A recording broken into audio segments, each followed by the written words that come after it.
Assalamualaikum dan selamat malam semua. So siapa yang pernah tengok video saya, so akan kenallah siapa saya. Tapi untuk yang baru pertama kali tengok, so saya kenalkan diri dulu. Saya Encik Syarif. So saya mengajar sains, dan untuk hari ni kita akan belajar sains tingkatan 2 kan, tapi bukan semua kan. Kita akan belajar bab 8, iaitu daya dan gerakan. Dan untuk hari ni kita akan fokus kepada satu topik je. So daya dan gerakan ni sebenarnya dia terbahagi kepada 2 subtopik. So kalau awak tengok dekat skrin, awak akan nampak lah kita ada daya dan juga kesan daya. Untuk yang baru first time masuk kelas, macam biasalah, saya memang menggunakan peta minda lah untuk memudahkan. Pada saya lah, peta minda ni lagi mudah lah kan, sebab awak boleh tengok kan, awak boleh tengok dan awak boleh senang nak hafal. Sebab sains ni pun sebenarnya adalah salah satu daripada subjek yang membaca kan, subjek yang membaca. So awak nak tengok buku teks tebal-tebal 300 muka surat, mungkin tak larat kan. So awak boleh tengok awak boleh tengok peta minda ni, dan saya boleh tunjuk, dan saya memang akan tunjuk pun kan. Dan awak boleh, kalau kata nak salin ke, kalau kata perlukan benda ni, awak boleh minta lah dekat pihak admin PTM. Nanti saya akan share jugalah benda ni. So daya dan gerakan dia terbagi kepada 2. Terbagi kepada 2 subtopik, iaitu yang pertama adalah daya dan yang kedua adalah kesan daya. Untuk sesi kali ni kita akan fokus kepada subtopik yang pertama, iaitu daya. Apa tu daya? Alright, so kita tengok. Kalau korang nak tengok secara jelas, tengok kita ada ni saya zoom out kan. Daya ni pun dia ada terbahagi juga kepada subtopik dia. Tapi kita akan tengoklah satu persatu. Jangan risau.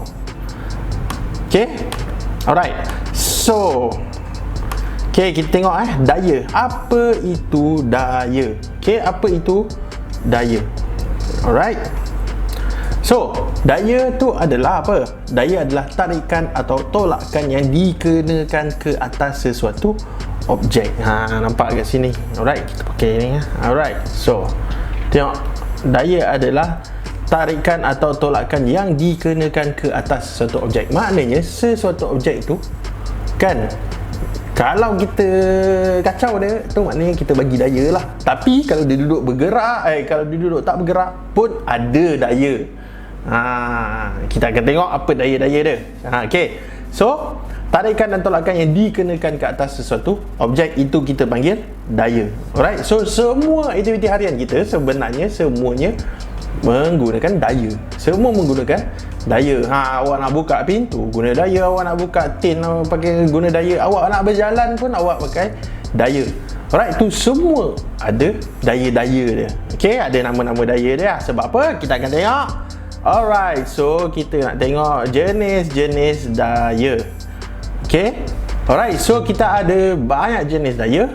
Dekat sini kita ada apa? Kita ada daya graviti, kita ada daya normal, kita ada daya geseran, kita ada daya apungan dan juga berat, dan juga daya elastik. Ini adalah daya-daya yang ada. Alright, so kita nak tengok satu per satu. Alright, so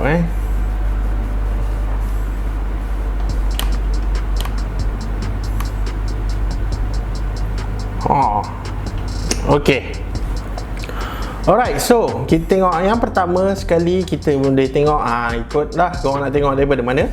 So kita tengok daripada belakang kanan bawah lah kan. Alright, so yang pertama adalah daya geseran. So daya geseran ni apa? Daya geseran ni apa? Kita pernah dengar, selalunya awak mesti pernah dengar kan, daya geseran kan. Tapi daya geseran tu sebenarnya apa? Daya geseran, awak tengok daya geseran ni adalah daya yang menentang gerakan dan bertindak ke atas dua permukaan yang bersentuhan. Maknanya setiap kali awak menggerakkan sesuatu kan, awak menggerakkan sesuatu dan dia bersentuhan. Contoh kalau kata dia bersentuhan, so awak gerakkan dia, ada daya geseran. Buat macam ni awak buat, so awak dapat rasakan yang ada panas kan, awak dapat rasakan. Kalau buat laju banyak-banyak kali, awak akan rasa lagi panas kan. Sebab apa? Itu adalah daya geseran. Awak gerakkan objek tu ke arah gerakan awak lah. Macam kalau dalam ni, awak gerakkan ke kiri kan, so daya geseran dia akan bergerak menentang arah gerakan. So daya geseran awak adalah ke kanan. Okay, alright. So dia bersentuhan dan awak gerakkan dia. Kalau macam ni, ada daya geseran tak? Ada juga sebenarnya, tapi sangat kecil sebab dia bergeser dengan molekul-molekul udara. Itu kapal terbang ada. Okay, alright, kapal terbang ada tackle benda tu. Alright, so yang kedua adalah daya normal. Okay, daya normal. Alright, so daya normal tu apa?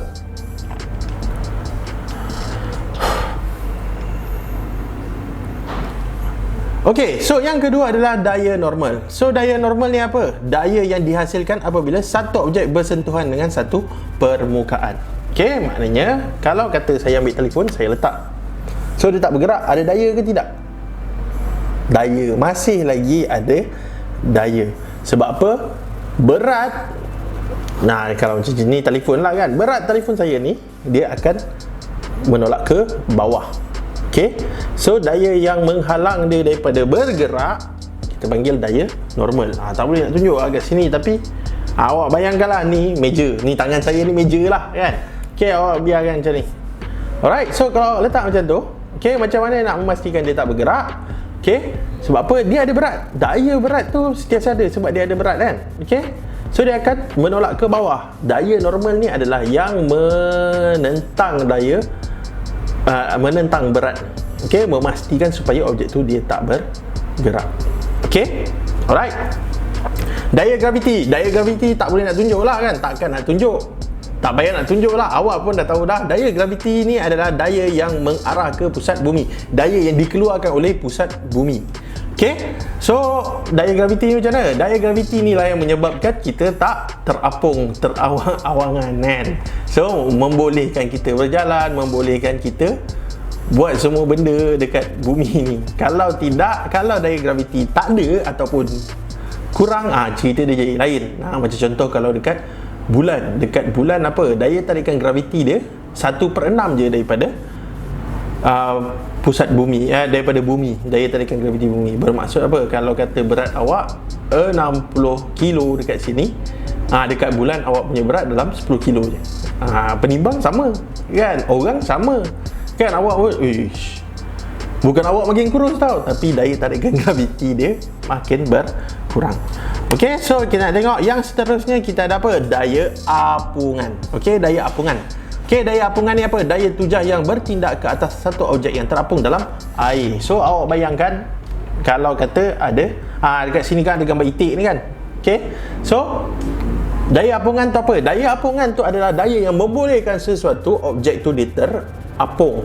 Okey, sama ada terapung ataupun tenggelam kan.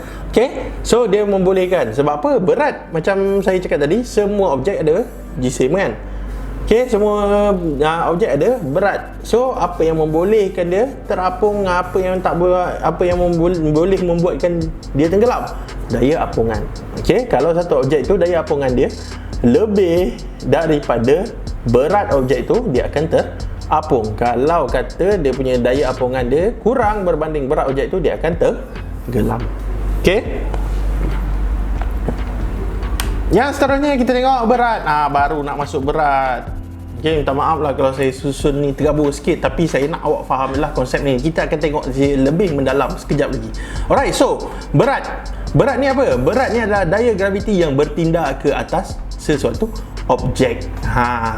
Ada ke tidak berat ni? Macam mana nak buktikan berat ni ada ke tidak? Ada. Awak pergilah timbang berat awak. Itulah daya graviti yang bertindak ke atas objek, ataupun dalam kes ni objek itu adalah awak. So itu adalah berat awak kan. Okay, alright. So daya elastik. Daya elastik ni special sikit. Wujud bila sesuatu objek direnggang atau dimampatkan. Okay, kita ada mask. Okay, ini getah kan, some sort of getah lah kan. So dia ada daya elastik dia, kita boleh tarik jadi panjang, itu direnggangkan. Bila kita tolak, dia dimampatkan. Alright, so yang ni dompet contoh kan, ada daya elastik tak? Tak boleh nak dimanfaatkan. Okey? Tak boleh nak dimanfaatkan, tak boleh nak direnggangkan. Okey? Alright. Maknanya mungkin ada tapi sangat sedikit. Okey? Alright. So itu adalah jenis-jenis daya. Ada 6 jenis-jenis daya. So kita dah belajar dah ke semuanya. Kita akan tengok yang kedua, iaitu ciri-ciri daya. Okey, ciri-ciri daya. So ciri-ciri daya ni apa? Okey, ciri-ciri daya ni adalah setiap daripada daya ni dia kena mengandungi 3 benda ni, iaitu daya mempunyai magnitude, daya mempunyai arah, dan daya mempunyai titik aplikasi. Dia kena ada 3 ni. Alright, so faham ke tidak ni? Kalau tak faham, kita tengok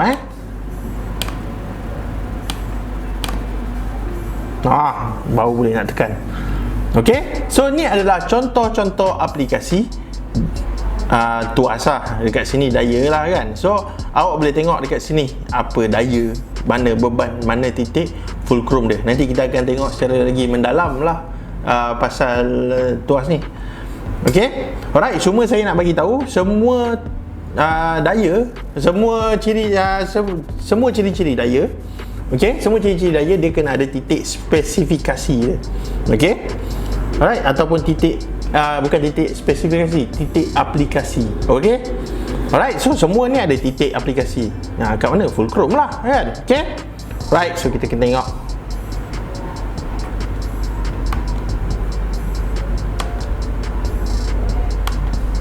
Okey, so itu adalah contoh aplikasi daya. Dia ada titik aplikasi. Alright. Okay. Alright, so faham ke tidak? Ada apa-apa masalah ke? Tak ada kan? Okay. So kalau kata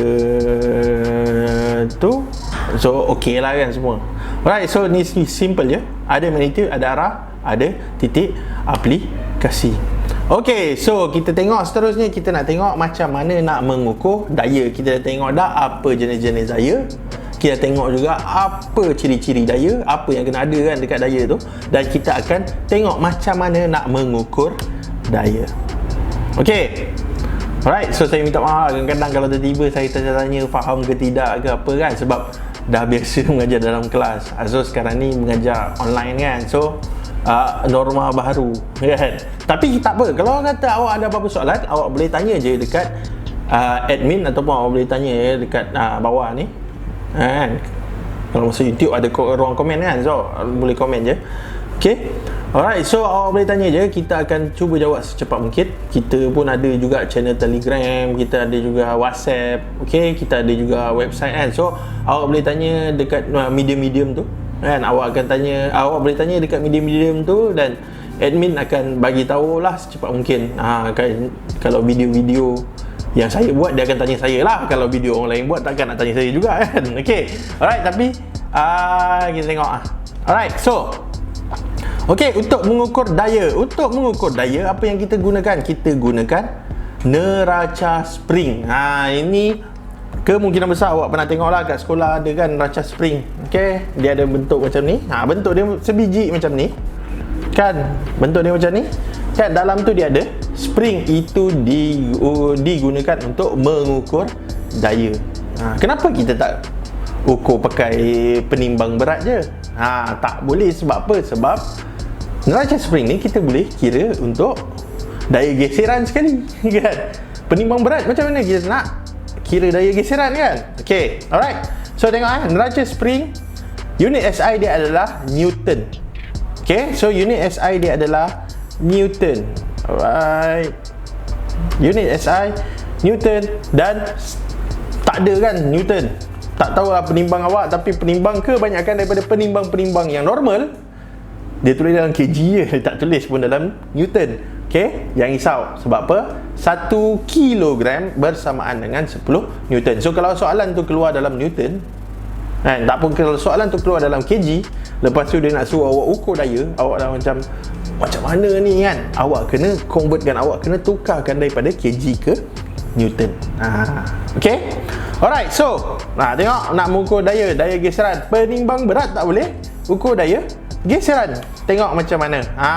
Ni macam ni. Okey, tengok bongkah kayu, neraca spring dan juga benang. Okey, awak tarik kan. So, dia boleh kira. Awak boleh kira berapa dia punya daya geseran. Sebab apa? Bacaan daya pada neraca spring apabila bongkah kayu mula bergerak. Ini contoh soalan lah. Okey. Alright, so okey, so kita nak tengok yang seterusnya. Yang seterusnya kita ada apa? Tengok. Okey, kita ada yang color orange ni kan. Apa benda yang color orange ni? Kita tengok. Alright, so okey, setiap daya tindakan terdapat daya tindak balas yang sama magnitude tapi bertentangan arah. Okey, ni apa benda? Ini adalah hukum Newton yang ketiga. Setiap daya tindakan mempunyai daya tindak balas yang sama magnitude tapi berlainan arah. Maknanya semua benda kan, asyik telefon je kan, ambil marker lah pula kan.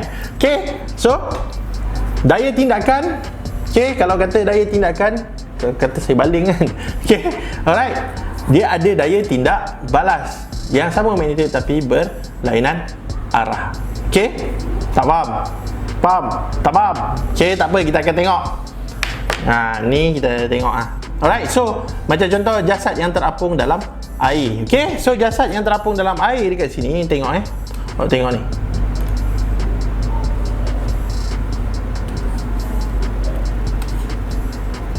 Ish, macam mana?